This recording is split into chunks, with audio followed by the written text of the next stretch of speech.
आज हम जिस विषय पर बात करने जा रहे हैं उसका शीर्षक है अपना पराया। वैसे तो साहित्य में कविता, कहानी, उपन्यास, नाटक आदि विधाओं की चर्चा होती है, लेकिन यह पाठ एक विशेष उद्देश्य से रखा गया है। यह एक वैज्ञानिक लेख है। सामान्य तौर पे ये माना जाता है कि विज्ञान को हिंदी के माध्यम से नहीं समझाया जा सकता, लेकिन आप देखेंगे कि हरिशरण सिंह बिश्नोई ने बड़े ही रुचिकर ढंग से हमारे शरीर की जो व्यवस्था है, इसमें जो प्रतिक्रियाएं होती हैं, विषाणु और जीवाणु का जो स्वरूप होता है, उन सारी चीज़ों को लेकर इस पाठ का जो निर्माण किया है वह वास्तव में न केवल साहित्यिक महत्व का है बल्कि उसका वैज्ञानिक महत्व भी है। इस पाठ को रखने का एक जो महत्वपूर्ण कारण था वह यह था कि यह पाठ आपको विज्ञान और साहित्य का एक समन्वय संप्रेषित करता है। विज्ञान आज पूरे विश्व में व्याप्त है और साहित्य उस विज्ञान को अगर अपनी भाषा में समाहित नहीं करता है तो शायद अधूरा रह जाएगा। इसीलिए इस पाठ में आप बहुत विशेष ज्ञान हासिल करेंगे। ख़ास तौर से जो टीकाकरण की पद्धति है, जो रोगों से मुक्त होने की जो प्रक्रिया है, उन सारी चीज़ों का एक समन्वित रूप आपको यहाँ दिखाई देगा। और आज इस विषय पर व्यापक चर्चा के लिए हमारे साथ श्री अंशुमन ऋषि हैं। आप कुलाची हंसराज मॉडल स्कूल में प्राध्यापक हैं और इस विषय को विस्तार से बताएंगे। हम इनका इस कार्यक्रम में स्वागत करते हैं। जैसा कि आप जानते हैं कि बिना भाषा के कुछ भी पढ़ना संभव नहीं। कोई भी ज्ञान अर्जित करना हो तो हमें भाषा का सहारा लेना ही पड़ता है। हम विज्ञान के विषय को समझने के लिए भी या किसी भी तरह के अगर विषय को हम समझना चाहते हैं तो उसके लिए भाषा सीखनी बहुत ज़रूरी है। इस पाठ में विज्ञान के एक विषय को उठाया गया है और इस विज्ञान के विषय को जो हमारे स्वास्थ्य से जुड़ा हुआ है, इसे हिंदी भाषा में सम्मिलित किया गया। इसके पीछे उद्देश्य यह है कि हम जो बातें विज्ञान या स्वास्थ्य संबंधी जानकारियाँ और भाषाओं में उपलब्ध हैं उसे हिंदी में भी उपलब्ध कराया जाए और हिंदी के पाठक भी उन्हें जान सकें। तो आइए आज हम इस पाठ के माध्यम से अपने शरीर को स्वस्थ रखने के जो तरीके हो सकते हैं उनको जानें और साथ में ये जानें कि हमारे शरीर के लिए कौन सी चीज़ें अपनी हैं और कौन सी चीज़ें पराई हैं।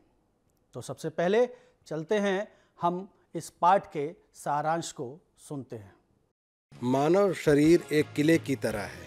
वह अपने और पराये की यानी अनुकूल और प्रतिकूल की पहचान करना जानता है और प्रतिकूल चीज़ों को यथासंभव बाहर निकाल देने का यत्न करता है।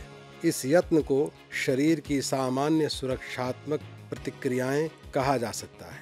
आंसू, छींक, नाक बहना, उल्टी आना ऐसी ही प्रतिक्रियाएं हैं जो रोगाणुओं को ऊतकों तक पहुंचने से रोकती हैं। किंतु कुछ अति सूक्ष्म विषाणु यानी वायरस पतली त्वचा तथा समूची भीतरी परतों को भेद कर भीतर घुस जाते हैं। इनका मुकाबला करने के लिए शरीर की सुरक्षात्मक व्यवस्थाएं सक्रिय हो उठती हैं। संक्रमण यानी इन्फेक्शन की स्थिति में रक्त की श्वेत कणिकाएं रोगाणुओं से युद्ध करती हैं, जिसमें दोनों पक्षों के सदस्य हताहत होते हैं। इसी को मवाद कहते हैं। यदि रोगाणु विजयी रहे तो वे ऊतक, तरल और फिर रक्त तक पहुंच जाते हैं। रक्त तक पहुंचने से पहले शरीर में गिल्टियां बनने लगती हैं। ये शरीर की सुरक्षा चौकियां होती हैं जिनमें भक्षक कोशिकाएं होती हैं, मगर विषाणुओं का तो ये भी कुछ नहीं बिगाड़ पाती। ऐसी स्थिति में शरीर में प्रतिपिंडों का निर्माण होता है। इन प्रतिपिंडों के निर्माण के सिद्धांत पर ही चेचक, पोलियो, टेटनस, डिप्थीरिया, हैजा आदि के टीके बनाए गए हैं। अलग अलग व्यक्तियों के शरीर के लिए कुछ चीजें माफिक नहीं होती। इसे उस चीज से एलर्जी कहा जाता है। ये चीजें प्रायः ऐसे प्रोटीन होते हैं जो उस शरीर के लिए सदैव पराये रहते हैं। कभी कभी शरीर के भीतर की बागी कोशिकाएं हद से अधिक बढ़ जाती हैं और कैंसर का रूप ले लेती हैं। शिक्षार्थियों, आप जानते हैं कि हमारी 5 ज्ञानेंद्रियां हैं, जिनमें सबसे पहली है त्वचा, और दूसरी है आँख, तीसरी नाक, चौथी कान और 5वां है जीभ। ये 5 हमारी ज्ञानेंद्रियां हैं और किस प्रकार से ये काम करती हैं और इनका काम क्या है, जिससे कि हमारे शरीर का संतुलन बना रहता है और हम रोगों से किस प्रकार बचते हैं, और किस स्वाभाविक प्रक्रिया के द्वारा, कि बड़ी अद्भुत प्रक्रिया है ये, कि जिसके द्वारा यह स्वयं भी किस प्रकार से हमें बाहरी रोगों से हमें बचाते हैं और किस प्रकार से ये काम करते हैं। त्वचा जो है एक दुर्ग की तरह कार्य करती है और वह हमें बचाती है बाहर से आने वाले किसी रोगाणुओं, विषाणुओं से। त्वचा 2 प्रकार से कार्य करती है। एक तो अंदर से जो हमारी नमी है उसे बाहर नहीं निकलने देती, और दूसरी बाहर से जो आने वाले विषाणु हैं या रोग हैं, इस तरह की चीज़ों को भी हमारे अंदर आने से त्वचा रोकती है। इसी प्रकार हम देखें आँख की पलकें हर कुछ सेकंड बाद ये झपकती रहती हैं। ये भी अगर तेज़ हवा चल पड़े या कोई ऐसी चीज़ जो हमारे शरीर के लिए ठीक नहीं है, जो पराई है, वो हमारे शरीर को नुकसान दे सकती है, वो ऐसी चीज़ को तुरंत हमारी पलकें जो हैं बंद हो जाती हैं। साथ में इसके आँखों पे जो बाल हैं, ये बाल भी धूल कणों को रोकने का काम करते हैं। साथ में मान लिया अगर कभी कोई ऐसी चीज़ जो शरीर को नुकसान दे सकती है वो आँख में पड़ गई, धूल कण, कोई तिनका, या कई बार बाल ही हमारे आँख के अंदर चला जाता है, ऐसे में आपने देखा होगा शिक्षार्थियों कि आँख तुरंत जो है प्रतिक्रिया करती है, और उस प्रतिक्रिया के तहत तुरंत उसमें आँखों में बहुत सारा जल इकट्ठा हो जाता है, जिसे हम आंसू कहते हैं। वो आंसू के माध्यम से वह जो भी चीज़ आँख में आई है उसे निकालने की कोशिश करती है। अपनी तरफ से वह पूरा उसका प्रयास होता है, और कई बार शिक्षार्थियों ऐसा होता है कि वो चीज़ वो अपनी पूरी कोशिश के बाद भी नहीं बाहर कर पाती, तो उसके लिए हमें कभी आँख के जो विशेषज्ञ हैं उनको भी दिखाना पड़ता है अगर कोई चीज़ ऐसी चुभ जाए। लेकिन अपनी तरफ से आँख जो है पूरी प्रतिक्रिया देती है और उस पराई चीज़ को अंदर घुसने से रोकती है। अब बात करते हैं हम नाक की। ये नाक जो है, इसकी जो नलिका है, इसके अंदर आपने देखा होगा रोए होते हैं। ये रोए जो हैं हमारे धूल कण के साथ, अगर सांस लेते समय धूल कण और ये सब चीज़ें अगर अंदर जा रही हैं या कोई छोटे सूक्ष्म जीव जा रहे हैं, तो उनको ये रोए जो है रोक देते हैं। और मान लिया अगर कि इन रोओं से भी अगर वह अंदर की तरफ चले जाते हैं, तो नाक में जो एक चिपचिपा द्रव्य होता है उसमें वो चिपक जाते हैं।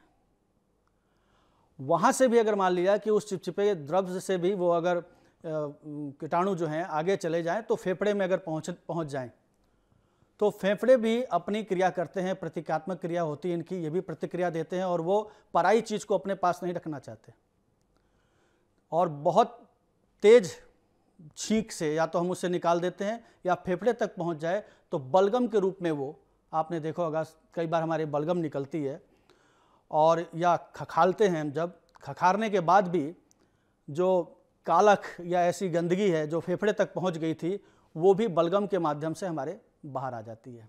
इसके बाद बात करते हैं हम कान की। तो कान की भी ऐसी स्थिति है जहाँ इसमें भी रोए होते हैं, और किसी भी प्रकार का अगर कोई कीटाणु या वायरस इस तरह का जाना प्रवेश करना चाहता है तो कान भी अपनी प्रतिक्रिया देते हैं और इनको बाहर करने की कोशिश करते हैं। इसी प्रकार आप जीभ को देखिए। ये जीभ जो है हमारी, ये सिर्फ स्वाद लेने और चखने की चीज़ नहीं है कि क्या खट्टा है क्या मीठा है ये बता दें। यह पूरी तरह से सजग है, सक्रिय है, उन चीज़ों को जो हमारे शरीर के लिए ठीक नहीं है उन्हें प्रवेश से रोके। मुख में जाते ही अगर कोई ऐसी चीज़ जो कड़वी है या ऐसी चीज़ जो हमारे शरीर को नुकसान पहुंचाएगी, कंकड़ है, बाल हैं, उनको देखिए कि इस तरह जो निरीक्षण करती है ये, जैसे बहुत कोई डिटेक्टर हो और तुरंत पहचानता हो, और तुरंत जैसे ही उसे पता चलता है कि ये चीज़ जो है हमारे शरीर के लिए ठीक नहीं है, वह उसे बाहर करने का जो है संदेश देती है और हम उसे थूक देते हैं, बाहर कर देते हैं। और कई बार ऐसा होता है कि वो संदेश शायद हम नहीं प्राप्त कर पाते, या फिर ऐसे चीज़ें हैं जो विषाणु हमें जीभ भी नहीं पता कर पाई और वो नीचे आमाशय तक चले आए। तो वहाँ पर भी वो चीज़ अगर वो शरीर को नहीं फ़ायदा देने वाली हैं, नुकसान देने वाली हैं, तो वो पचेंगे नहीं। लेकिन वहाँ के अम्ल, वहाँ एसिड जो है वो काम करता है और उनको पचाता है, और वो भी अगर उनके साथ नहीं दे रहा, उनके शरीर के लिए लगता है कि ये हानिकारक है, तो उल्टी के माध्यम से वो चीज़ें बाहर आ जाती हैं। तो आइए शिक्षार्थियों, अब हम ये जानते हैं कि अब तक तो हमने ये देखा कि किस प्रकार से हमारी ज्ञानेंद्रियां जो हैं वो किसी भी पराई चीज़ को हमारे अंदर आने से रोकती हैं। लेकिन अगर वो वायरस, वो सारी चीज़ें अगर हमारे अंदर चली गई, उसके बाद जो है काम होता है श्वेत रक्त कणिकाओं का। वह उनसे युद्ध करते हैं, उन रोगाणुओं को मारने की कोशिश करते हैं वो, और पूरे युद्ध की तरह ये लोग लड़ते हैं। जैसे वाइट ब्लड सेल, श्वेत रक्त कणिकाएं, यह उन रोगाणुओं से लड़ती हैं और इनमें दोनों के सैनिक मारे जाते हैं। श्वेत रक्त कणिकाएं भी मरती हैं और रोगाणु भी मरते हैं। और यहाँ ध्यान देने वाली बात है कि कई बार आपने शिक्षार्थियों देखा होगा, कहीं कट जाए, कुछ हो जाए, तो वो जगह जो है सूज जाती है, और वो जगह पे आप छू कर देखें तो उसका तापमान भी ज़्यादा होता है। ये है रक्त जो है संचार बहुत तेज़ी से होता है ऐसे समय में। आपने ये देखा होगा और जानते भी हैं, जब जहाँ जिस चीज़ की कमी हो जाए, हवा की कमी होती है, तो बहुत तेज़ी से हवा पहुँचती है वहाँ पर उसको भरने के लिए। ऐसे ही ये हमारे श्वेत रक्त कणिकाएं जब देखते हैं कि एक हिस्सा हमारा कमज़ोर हो रहा है, रोगाणु उसे कमज़ोर कर रहे हैं, तो वो तेज़ी से उसकी तरफ जाते हैं, और इस ये जो गति है, ये आना जाना, इसकी वजह से वहाँ का तापमान बढ़ता है। सूजन भी आपने देखा होगा ऐसी जगह पे होती है। अब मैंने बताया जैसे कि ये दोनों युद्ध में लड़ते हैं, लड़ने के बाद सैनिक तो मरते हैं, और वो जो जब अगर हमारे श्वेत रक्त कणिकाएं जीत जाती हैं, तो रोगाणुओं के और उनके जो मवाद के रूप में हम जो देखते हैं, जो मवाद निकलता है, वो सारी वो चीज़ें हैं जो शरीर को ज़रूरत नहीं थी, पराई थी, और शरीर ने उसे लौटा दी, बाहर कर दिया। शिक्षार्थियों, जैसे मैंने बताया कि यह युद्ध होता है और इस स्तर तक जो बात है चलती है यहाँ पर। लेकिन अगर वहाँ से भी वो हारने के बाद अगर ऊतक तरल तक जो है रोगाणुओं का असर जाना शुरू होता है, तो वहाँ की जो सुरक्षा चौकियाँ हैं वो अपना काम करना शुरू कर देती हैं, और वहाँ पर गिल्टियाँ बनने लगती हैं, सूजन और गिल्टी के रूप में। जैसे कई बार टॉन्सिल देखा होगा आपने, इस तरह से वहाँ गिल्टियाँ बनती हैं। ये भक्षक कोशिकाएं हैं जिन पर ये सेल जो है ये काम करते हैं, और कोशिकाओं में जो है उस समय यह उसे रोकने की कोशिश की जाती है। और इस तरह जो है शरीर अपनी एक कोशिश जो है पूरी तरह से कर रहा होता है, और इसी समय जो है जब उससे भी आगे बात बढ़ रही होती है, तो शरीर में प्रतिपिंड बनते हैं और शरीर स्वयं प्रतिक्रिया करता है। और आप जान लें कि बहुत सारे ऐसे प्रतिपिंड हैं जो हमारा शरीर समय समय पे बनाता रहता है रोगों से लड़ने के लिए। ऐसे कई वायरस हैं जो वायरल फीवर जिन्हें हम कहते हैं, मियादी बुखार या मौसमी बुखार, इन बुखारों में जो है उसी समय प्रतिपिंड बनता है, उस बुखार से लड़ता है, और उसको खत्म करने के बाद वो जो कोशिकाएं हैं उन्हें वो बनती हैं, और वो सिर्फ उनको मारने के बाद वो फिर खत्म हो जाती हैं। वो हमेशा हमारे शरीर में नहीं रहती कि कभी भी अब जब कभी कोई इस तरह के बुखार हो तो वो संक्रमण हमें ना हो, ऐसा होता नहीं। वो संक्रमण फिर दोबारा अगर 1 महीने साल के बाद अगर होता है आपको, तो दोबारा से आप संक्रमित हो जाएगा शरीर, और इसे फिर लड़ने के लिए शरीर स्वाभाविक रूप से अपनी प्रतिक्रिया देगा और प्रतिपिंड बनाएगा। इसी नियम पे जो है आपने देखा होगा शिक्षार्थियों की बचपन से आप लोगों ने समय समय पे चिकित्सालय में जाके अपने आसपास के बच्चों को भी अब जाते देखते होंगे कि उन्हें टीके लगाए जाते हैं। असल में ये टीके हैं क्या? टीके जो कि उस रोग से बचाते हैं और कुछ एक निश्चित समय के लिए होते हैं ये, जिसके सहायता से हम वो उस एक विशेष रोग के लिए प्रतिपिंड जो है वो पहले से उस शरीर के अंदर रखा जाता है। आपने अभी एक चार्ट के माध्यम से टीका कब कब लगाया जाता है ये देखा। आइए शिक्षार्थियों, अब इस पाठ के मुख्य बिंदुओं पर एक नज़र डालते हैं। प्राणियों की शारीरिक संरचना एवं व्यवहार का अध्ययन, रोग के लक्षण, कारण एवं उपचार का अध्ययन, ज्ञानेंद्रिय, संवेदन तंत्रिका, मस्तिष्क, कर्मेंद्रियों के अंतः संबंध का ज्ञान, जीवाणु, रोगाणु और विषाणुओं का शरीर पर प्रभाव तथा टीकाकरण से बचाव। आइए अब इस पाठ के व्याकरण बिंदु पर चर्चा कर लें। भाषा के अनेक प्रकार के प्रयोग, साहित्यिक, राजकाज की भाषा, विज्ञान की भाषा आदि। विज्ञान की भाषा तर्क और प्रयोग पर आधारित, विज्ञान कार्य कारण संबंधों को तलाशता है। विषय से संबंधित संकल्पनाओं, परिभाषाओं और अवधारणाओं के लिए जिन विशेष प्रकार के शब्दों का प्रयोग होता है वे पारिभाषिक शब्द कहलाते हैं। पारिभाषिक शब्द विषय के संदर्भ में रूढ़ होता है पर अन्य संदर्भों में भिन्न अर्थ दे सकता है।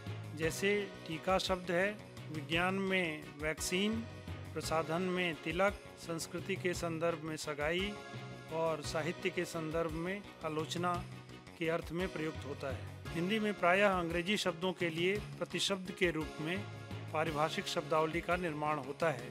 संस्कृत तथा अन्य भारतीय भाषाओं से शब्द ग्रहण या फिर उपसर्ग और प्रत्यय जोड़कर नए पारिभाषिक शब्दों का निर्माण किया जाता है। हर विषय की अपनी एक शब्दावली होती है उसे अच्छी तरह समझने और समझाने के लिए। वही बात इस पाठ में भी आप देखेंगे कि विज्ञान के शरीर संबंधी जो वैज्ञानिक शब्द हैं उनकी हिंदी में जानकारी बड़े ही सरलता से इसमें दी गई है। आप इससे लाभान्वित होंगे उन शब्दों को जानकर जो कभी हम अंग्रेजी में जानते हैं और उनका अर्थ हमें हिंदी में नहीं पता होता। ये सारे शब्द जो हैं जिस प्रकार से इस पाठ में आए हैं, यह अहम बात है। इसकी दो अहम बातें इस पाठ की रह गईं, उसे और अच्छी तरह समझने के लिए हम इस परिचर्चा को देखते और सुनते हैं।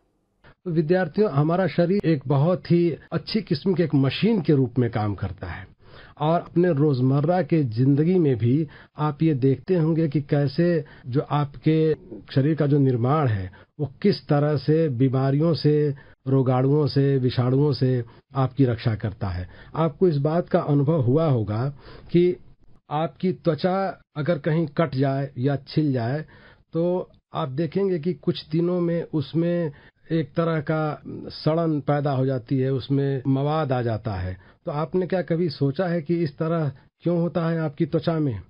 ये दरअसल इसलिए होता है कि हमारे शरीर की त्वचा हमारी रक्षा करती है तरह तरह के जीवाणुओं और रोगाणुओं से, और यदि हमारी त्वचा कहीं कटती, फटती या छिल जाती है तो तरह तरह के रोगाणु हमारे शरीर के भीतर प्रवेश कर जाते हैं और उनके प्रवेश करते ही हमारे शरीर में कुछ इस तरह की प्रतिक्रियात्मक क्षमता है कि उसे रोकने की कोशिश करता है हमारा शरीर, उन रोगाणुओं को, उनसे लड़ने की कोशिश करता है।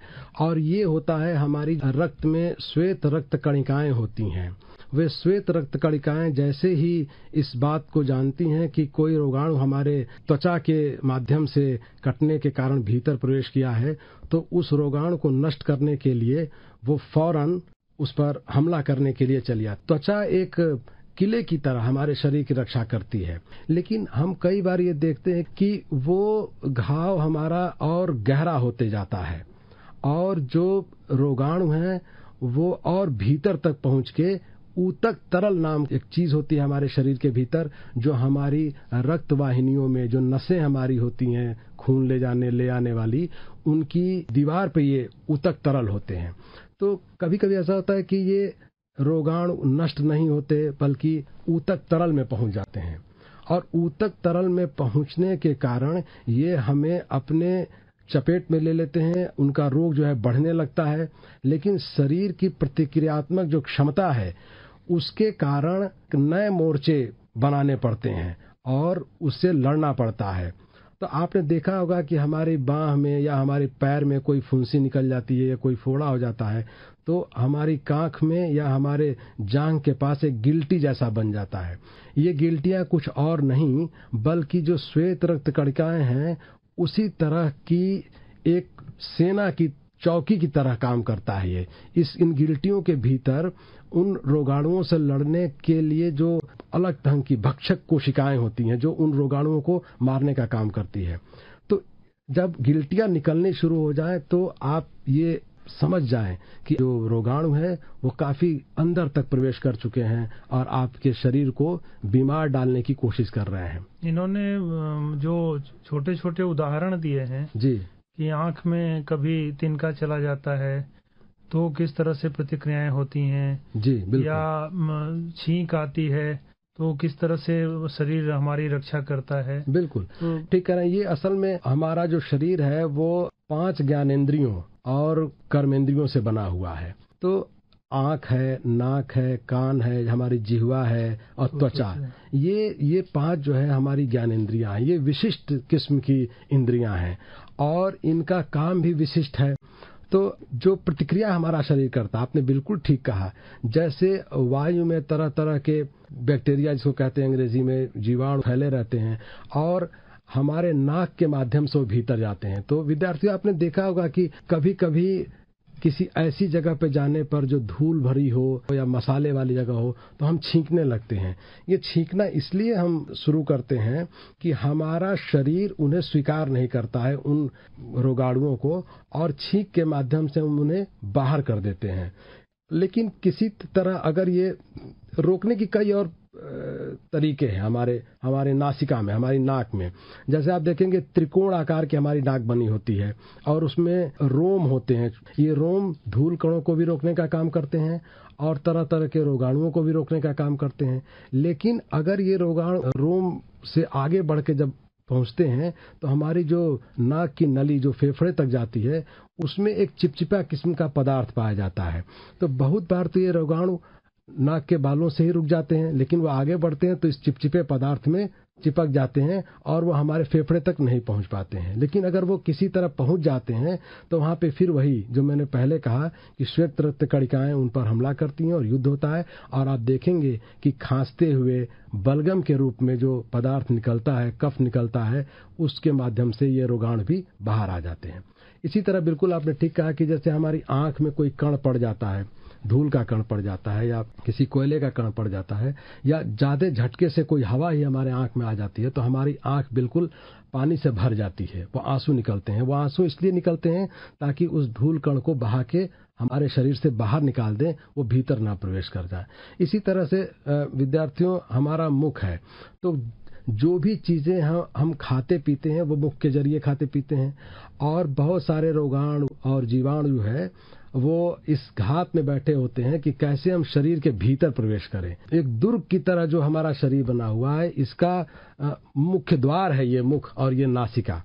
तो मुख में हमारी एक जिह्वा है जो द्वारपाल का काम करती है। हमारे लेखक ने बताया है कि वो द्वारपाल की तरह काम करती है। जैसे एक द्वारपाल उन्हीं को घर के भीतर प्रवेश करने देता है जिसे लगता है कि घर सुरक्षित रहेगा, लेकिन ऐसे लोगों को घर के भीतर नहीं प्रवेश करने देगा जो घर के लिए खतरा उत्पन्न करेंगे। तो ये जिह्वा भी उन पदार्थों को हमारे भीतर शरीर के नहीं जाने देता। कई बार कुछ ऐसे विष होते हैं जो रोगाणुओं से पैदा होते हैं, उन विषों को मारने की क्षमता हमारी श्वेत रक्त कणिकाओं में नहीं होती। और विज्ञान तो ये मानता है कि जो विषाणु होते हैं जिनको हम अंग्रेजी में वायरस कहते हैं, बल्कि डॉक्टर कहते हैं वायरल इन्फेक्शन होना, तो एक खास मौसम में, एक खास प्रकृति में, एक खास इलाके में इस तरह के वायरस पैदा हो जाते हैं और उन वायरसेस को मारना, उन विषाणुओं को मारना श्वेत रक्त कणिकाओं के वश की बात नहीं होती है। तो उनसे लड़ने के लिए एक तरह की एंटीबॉडीज, प्रतिपिंड जो है हमारा शरीर बनाता है और वो प्रतिपिंड उनसे लड़ने का काम करते हैं। इन प्रतिपिंडों की एक खास प्रक्रिया है बनने की। एक खास रोग के प्रति या एक खास रोगाणु के प्रति ही प्रतिपिंड जो है वो निर्मित होते हैं, बनते हैं। तो जिस बीमारी के रोगाणु भीतर प्रवेश करते हैं उससे लड़ने के लिए एक खास तरह का प्रतिपिंड बनता है, लेकिन वो उसी रोग से लड़ सकता है, वो दूसरे रोग से नहीं लड़ सकता। इसलिए जब हमारा शरीर अलग अलग इन रोगाणुओं के चपेट में आता है, इन रोगाणुओं से सामना उसका होता है, तब हमारे शरीर में इस तरह के प्रतिपिंड भी बनते रहते हैं। कुछ प्रतिपिंड भी बहुत शॉर्ट टर्म के लिए बनते हैं कि अवधि बहुत सीमित होती है। जैसे सामान्य बुखार के जो प्रतिपिंड बनेंगे वो हफ्ते 2 हफ्ते बाद खत्म हो जाते हैं, और दोबारा जब हमला होता है उस रोगाणु का तो वो काम नहीं आते हैं, फिर नए प्रतिपिंड बनते हैं। लेकिन जैसे टीबी है या दमा है या इस तरह के जो रोग हैं, उनके प्रतिपिंड एक बार जब निर्मित हो जाते हैं तो वो जीवन पर्यंत भी रह सकते हैं, और कुछ तो ऐसे प्रतिपिंड होते हैं जो 10-15 साल तक रह सकते हैं।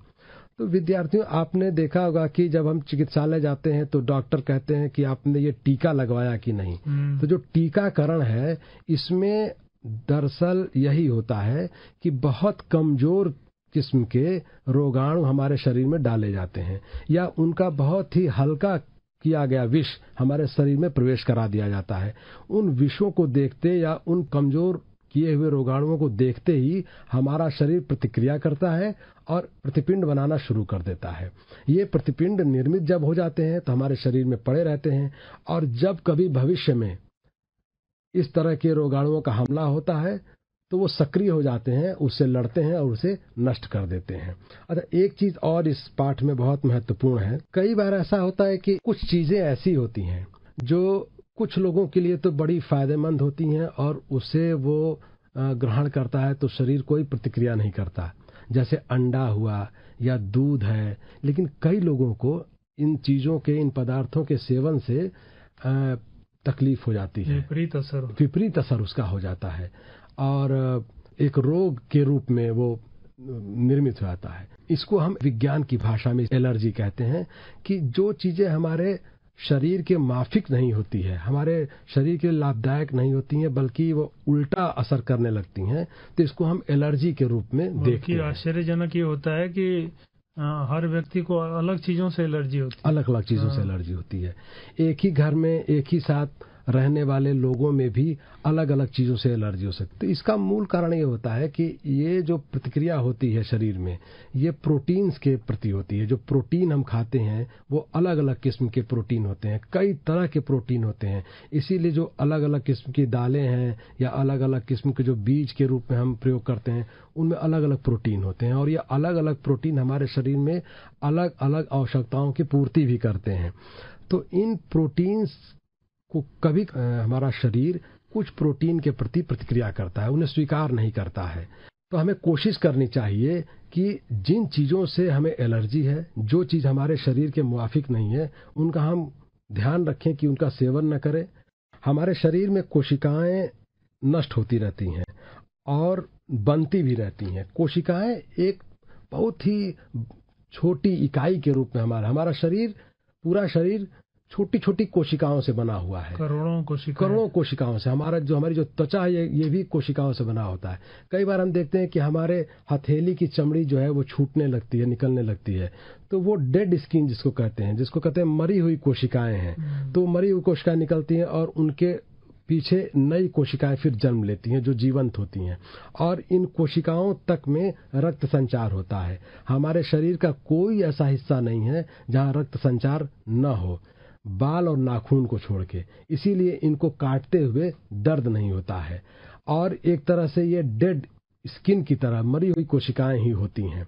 और खास तरह की कोशिकाओं से ऊतक बनते हैं, और ये ऊतक जो है, रस जो उसमें होता है, जो एक लिक्विड होता है, उसमें एक तरल पदार्थ होता है, वो हमारी कैसे रक्षा करते हैं। लेकिन कई बार ऐसा होता है कि ये कोशिकाएं विकसित होती रहती हैं, दूनी चौगुनी बढ़ती रहती हैं, और वह कैंसर का रूप भी धारण कर लेती हैं, जो बहुत ही घातक एक रोग है। तो मुझे विश्वास है कि इस पाठ को पढ़ने के बाद वैज्ञानिक शब्दावली से तो आप परिचित होंगे ही, साथ ही अपने शरीर को स्वस्थ भी रखने की कोशिश करेंगे।